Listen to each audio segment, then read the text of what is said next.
سبحانك لا علم لنا إلا ما علمتنا إنك أنت العليم الحكيم سبحانك لا فهم لنا إلا ما فهمتنا إنك أنت الجواد الكريم رب اشرح لي صدري ويسر لي أمري واحلل عقدة من لساني يفقهوا قولي وأفوض أمري إلى الله إن الله بصير بالعباد أما بعد. Hürmetli din kardeşlerim, bizning suyukli Peygamberimiz Muhammed sallallahu aleyhi ve sellem bizge aytib qoldirgan inna ashaddan nasi nadamatan yawmul qiyamah. Qiyomat kunida eng ukingan kishi bo'lar shulki, qiyomat kunida eng ukingan deb aytgan kishi bo'lar shulki, rajulun ba'a akhiratahu bidunya g'ayrihi. Kim o'zining oxiratin kishining dunyosi uchun sotib jiberdi? Kim o'zining oxiratin boshqaning dunyosi uchun sotib jiberdi? Subhanallah. Shu qadar teran magna jamoat, shu qadar teran magna. Bunun turunda bu hadisni biz sizin bilen cumğa sayın, yani cumğa sayın jiyilishib, yana türlü ma'nalarini bundan açıklay alamız. Şundan da kişi özünün ahiretin başkanın dünyası için sattı. Başka dünyanı kazanadır ya. Bu ahiretin satıp jiberdi. Andy meseleler bik kup. Hem bu kişi kıyamet gününde en kup ittirip deyip aytacak. Sattım şuna. Biz sizin bilen bugün bu hadiske karata bir yağın qarayız. İnşallah başka cumalarda da tağın açıklarız. Şimdi Allah subhanahu wa ta'ala bizni kişilerini türlüşe bar etti. Türlüşe yasadı. Kimdir ak, kimdir kara, kimdir bay, kimdir fakir, kimdir akıllı, kimdir akıllı jitmi, kimdir matur tugul. Hem başka küp türlü bizde sıfatlar var. Allah subhanahu wa ta'ala bu sıfatlarını kişilerge türlüşe öleşip birdi. Yani aslında qarasan her bir kişi Allah subhanahu wa ta'ala birgen nimetlerinin jiyintığı. Bu akıllı bu kadar, baylığı bu kadar, maturluğu bu kadar, dinligi bu kadar hem başka. Yani her bir kişinin özünün bir neyi var, ayma? Grafik. Her bir kişinin özünün grafik var. Hem elbette cemaat, elbette nendidir sıfatlar başkalarda bizge qaraganda kübürek bular. Bizge qaraganda kimdir? Bayrak kişi tabulayı mı? Bizge qaraganda kimdir? Akıllırak kişi tabula. Bizge qaraganda maturrak kişi tabula. Bizge qaraganda bağları anın edeplerek kişi tabula. Bizge qaraganda anın iyi zurrak kişi tabula. Hem bundan cemaat bizning barlıqqa kele eng zur günahlardan birisi künleşu. Eng zur günahlardan birisi künleşu barlıqqa kele. Yani nega bisinde akıllı kübürek, nega bu kübürek sürebile, nega bunun akşası kübürek, nega bunun maşinası yanarak deyip şeytan kelip bizning işimizde fikirlerini, hislerini aktara başlıyor. Ne için şulay deyip? Gül şulay buldu, hem gül şulay bulaşak, hem de bu sıfat cemaat, yani bu günah, künleşu, hüsütlük, o küp günahlarının nigizi bulup tura, nigiz. Biz bilgen sizni bilen, bütünü biz bile turgan, eng birinchi günahlar nendi buldu? Şeytanın tekebirlenip, küfürlük kılı, şulay mı? Ne için? Künleşti. Adam aleyhisselam ne için jimişni aşadı? Şeytan onun yanına kelip ayta, eğer de sen bu jimişni aşasan, ferişteler kibik bulursun. Ferişteler kibik mengilikке erişirsin. Nasıl işledi? Künleşti, değil mi? Feriştelerde var, minde yok. Nasıl işledi? Haram aşadı. Adam aleyhisselamın bağları Kain bilen Habil nasıl işlediler? Нәрсә өчен үтерде Кабил Хабилне? Көнчелектән. Ягъни бөтен түгел, күпчелек гынахларның аслында, нигезләрендә көнләшү ята. Күпчелек гынахларның içinde астында көнләшү була. Ни өчен бусы мондый, мин андый түгел. Нигә булай, нигә тегеләй дигән хис менә шушы гынахларның аслында ята. Бүгенге көнгә караганда шулай ук авылга кайтабыз. Ике күрше бер-берсенә көнләшәләр. Моның капкасы матуррак, моның тавыклары күбрәк, моның булай, моның машинасы мондый, минеке тегендей. Көнләшү әйме. Шуннан нәрсә? Гайбәт килеп чыга. Шуннан усаллашу килеп чыга, душманлашу килеп чыга. Шулай сугышлар барлыкка килә җәмәгать. Ни өчен ике ил бер-берсе белән сугышалар? Ни өчен бер ил икенче ил белән сугыша? Чөнки буларның рәисләре бер-берсенә көнләштеләр, әйме. Әгәр дә көнләшмәсә иде, әйме. Нигә миңа синеке кирәк? Минем үземнеке дә бик матур. Дип әйтсә, сугышу булмас иде. Урлашу да булмас иде. Һәм бүгенге көнгә хас булган ике җума элек сөйләгән идек, кредит алу да булмас иде, әйме. Кешеләр бер-берсенә карап, каралы моның машинасы нинди, минем дә шундый булсын, кредитка батып, хәтта инде бусы диңгезгә барып кайтты, без дә барып кайтыйк дип кредитка керәләр кешеләр. Алла сакласын. Кредитның процентларының нинди әшәке икәнлеген без моның турында сөйләдек. Кем булмады, интернеттан карый аласыз. Ике җума элек, ике атна элек җумада без процент мәсьәләсе, риба мәсьәләсен күтәргән идек. Карап алыгыз. Рахим итеп, җәмәгать, булар бөтенесе гынах әлбәттә. Пәйгамбәрбез Мухаммад саллаллаһу алейхи ва саллям әйткән, ике чиракта гына көнләшергә ярый. Ике чиракта көнләшү ярый. Кашан Аллаһ субхана ва тааля бер кешегә байлык бирде, һәм ул шушы байлыктан Аллаһ юлында сарыф итә. Минем дә шулай булса иде, мин дә Аллаһ юлында сарыф итсәм идем дип, шулай көнләшергә ярый диде Пәйгамбәр саллаллаһу алейһи ва саллям. Икенчесе, Аллаһ субхана ва тааля берсенә Кур'ан-ы Кәримне бирсә, ягъни Кур'ан укуны бирсә, һәм ул аны көне-төне укыса, мин дә шулай укысам идем дип көнләшергә ярый дигән Пәйгамбәрбез Мухаммад саллаллаһу алейхи ва саллям. Имам Ан-Навави шушы хадисне аңлаткан вакытта, рахматуллаһи алейхи, шушы хадисне аңлаткан вакытта безгә көнчелекнең, хөсетлекнең ике төрен аңлатты. Бар ди кара көнчелек, бар ак көнчелек.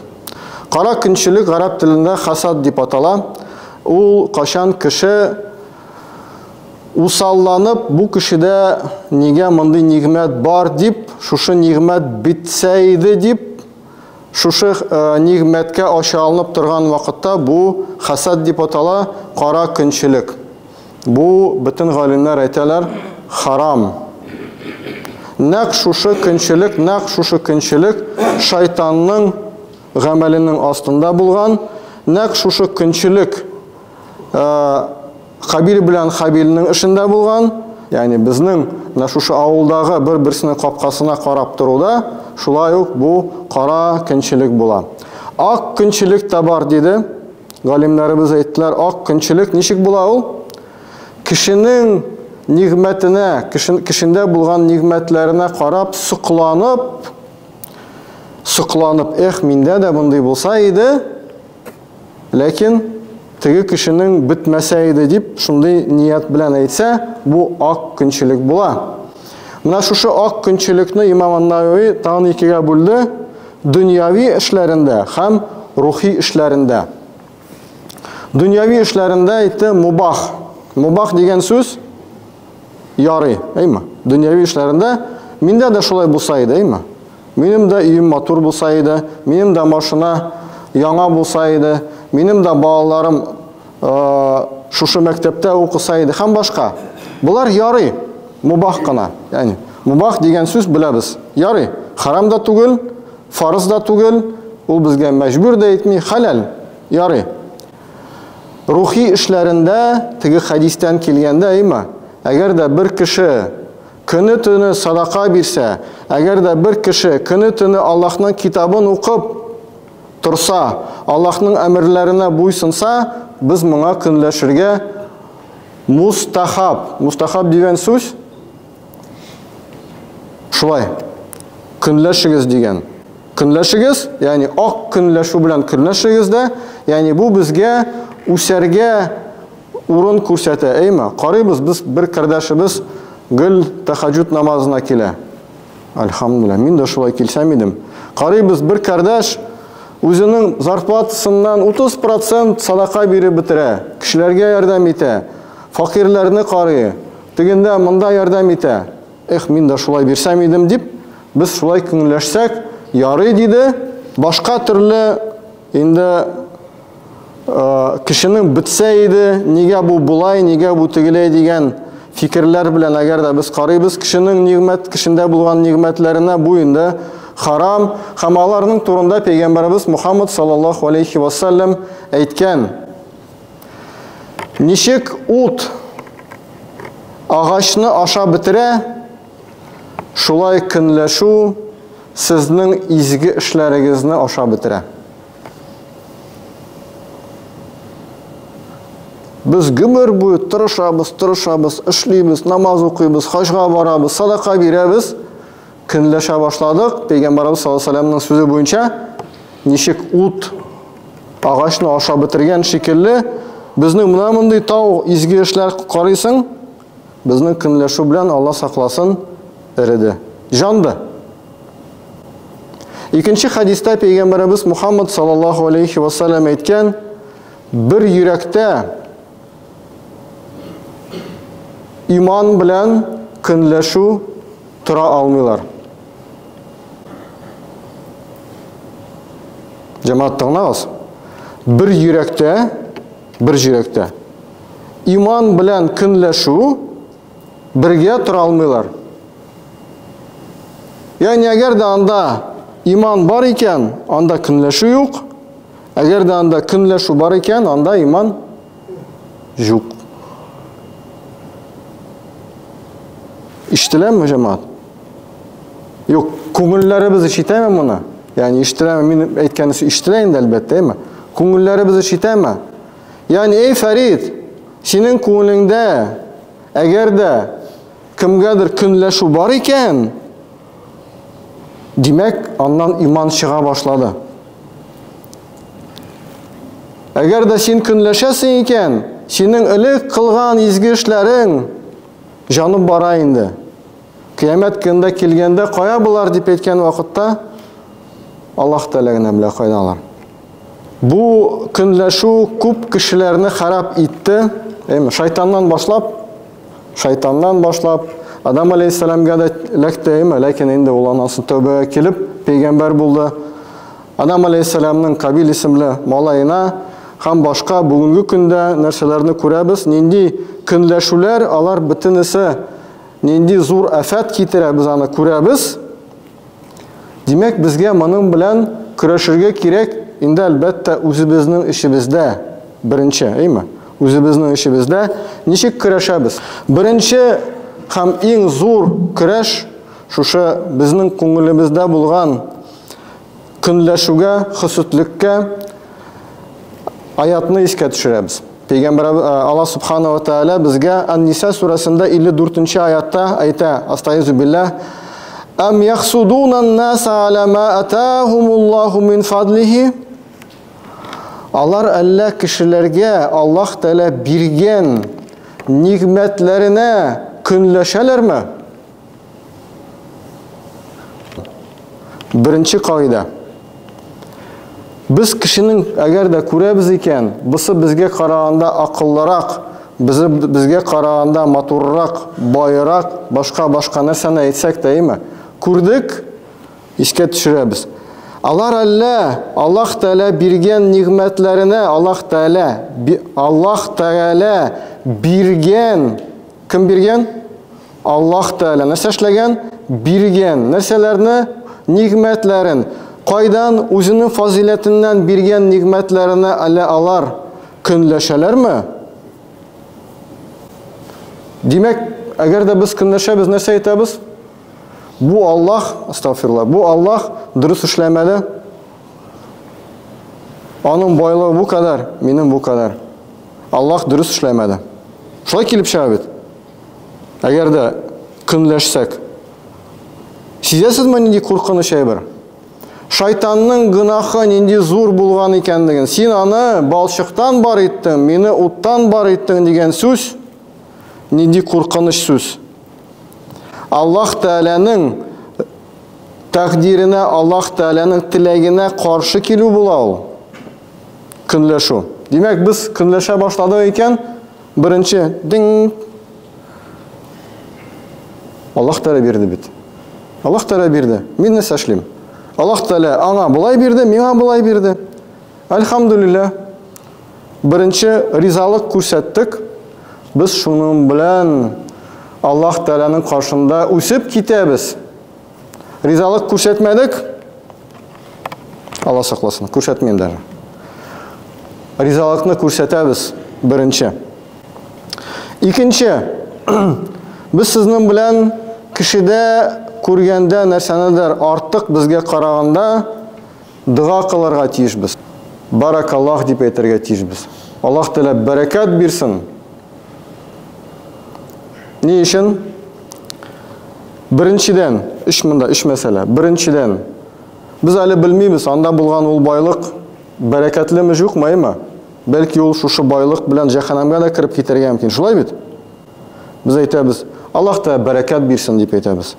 Беренчедән, без шушы байлыкны изгиләштерәбез. Аллаһ Тәгалә сиңа шушы байлык белән җәннәткә кирергә ярдәм итсен. Шушы матурлык белән, шушы акыл белән, шушы балаларың белән, шушы башка әйберләрем белән җәннәткә кирергә насыйп итсен дип әйтәбез. Бер.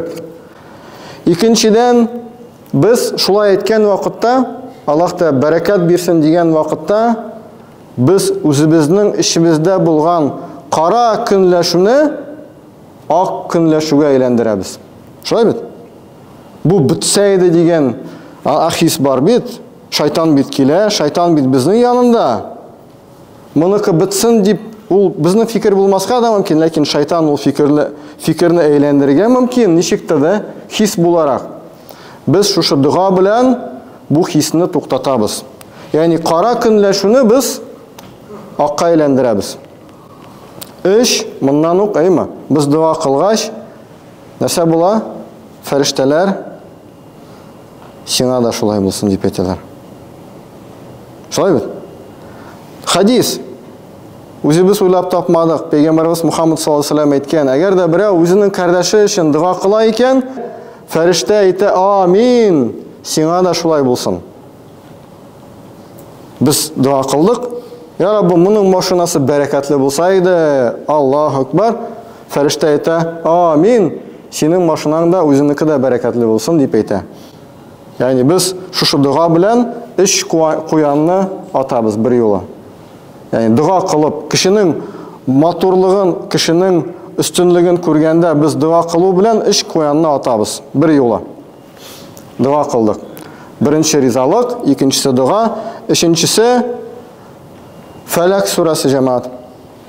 Фәләк сурасында беләбез, "Ва мин хасидин иза хасад" дигән дуасы бар.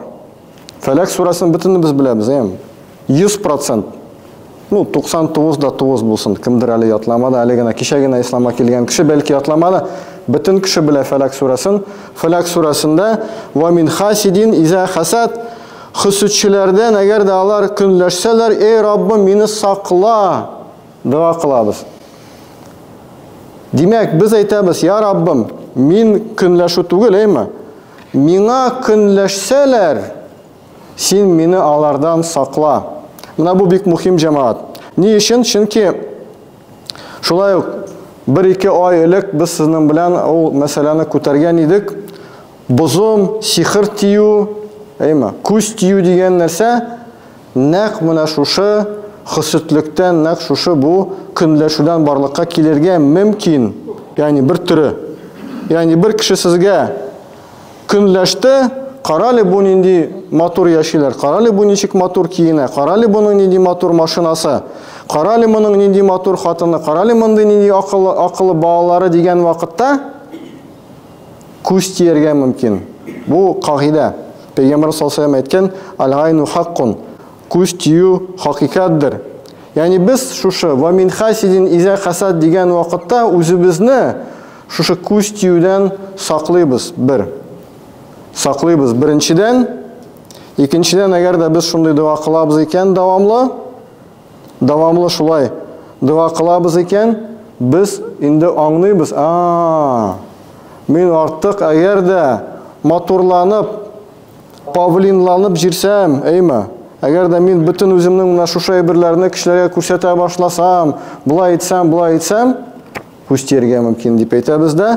Һәм артык интернетта, WhatsApp'та, Instagram'da, башка җирләрдә үзебезнең матур фотоларны күрсәтмибез, Үзебезнең матур тормышларны мин менә диңгезгә барып кайттым әле дип мактанып утырмыйбыз. Шуның белән һәм моның белән кешеләрдә булган көнчелекне без туктатабыз.